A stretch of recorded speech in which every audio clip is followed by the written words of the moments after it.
আওয়ামী লীগ সরকারের পতনের পর কারাগার থেকে মুক্তি পেয়েছেন বিএনপি চেয়ারপারসন খালেদা জিয়া সহ দলের অধিকাংশ নেতাকর্মী। তবে অন্তর্বর্তী সরকারের 2 মাসেও দলের ভারপ্রাপ্ত চেয়ারম্যান তারেক রহমানের বিরুদ্ধে মামলাগুলো প্রত্যাহার করা হয়নি। ফিরতে পারেননি দেশে। তারেক রহমানের আইনজীবী ও দলের শীর্ষ নেতাদের দাবি, দেশে ফিরতে তারেক রহমানের আইনগত কোনো জটিলতা নেই। সরকার চাইলে যে কোনো সময় তিনি ফিরতে পারেন। বিএনপির দলীয় সূত্র জানায়, তারেক রহমানের দেশে ফেরার প্রক্রিয়া এরই মধ্যে শুরু হয়েছে। জাতীয়তাবাদী আইনজীবী ফোরামের অধিকাংশ শীর্ষ নেতা এখন লন্ডনে অবস্থান করছেন।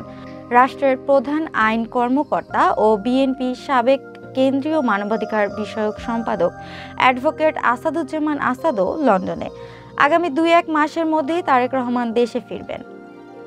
দলের ভারপ্রাপ্ত চেয়ারম্যান তারেক রহমান কবে নাগাদ দেশে ফিরবেন, এমন প্রশ্নের জবাবে বিএনপির জ্যেষ্ঠ যুগ্ম মহাসচিব অ্যাডভোকেট রুহুল কবির রিজভী বলেন, আমরা দেশবাসী সবাই প্রত্যাশা করছি ইমিডিয়েট তারেক রহমান ফিরবেন। আইনি জটিলতা বা আইনের যে বিষয় বলা হচ্ছে, এটা তো শেখ হাসিনার সৃষ্ট আইন। শেখ হাসিনার সৃষ্ট আইনকে যদি আমরা অনুসরণ করি, তাহলে তো ফ্যাসিবাদের রেসিডিউ সেটাই বিদ্যমান থাকলো।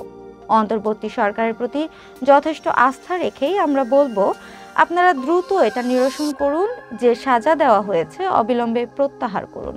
তারেক রহমানের দেশে ফিরতে আইনগত জটিলতার বিষয়ে জানতে চাইলে বিএনপির ভাইস চেয়ারম্যান এবং জাতীয়তাবাদী আইনজীবী ফোরামের সভাপতি জয়নুল আবেদিন লন্ডন থেকে বলেন, তারেক রহমানের দেশে ফিরতে আইনগত কোনো জটিলতা নেই। তাহলে তিনি দেশে ফিরছেন না কেন? এমন প্রশ্নের জবাবে জয়নুল আবেদিন বলেন, সার্বিক পরিস্থিতি বিবেচনায় রেখে দেশে ফেরার সময়ের সিদ্ধান্তটা তার নিজস্ব বিষয়। আমরা আশা করি তিনি দেশে আসবেন এবং আইনগতভাবে রাজনৈতিক উদ্দেশ্য প্রণোদিত মামলা মোকাবিলা করবেন। 2007 সালে তত্ত্বাবধায়ক সরকারের আমলে 17টি এবং পরবর্তী সময়ে আওয়ামী লীগ ক্ষমতায় আসার পর থেকে বিএনপির ভারপ্রাপ্ত চেয়ারম্যান তারেক রহমানের বিরুদ্ধে সব মিলিয়ে অর্ধশতাধিক মামলা হয়। একাধিক মামলায় তার সাজাও হয়েছে।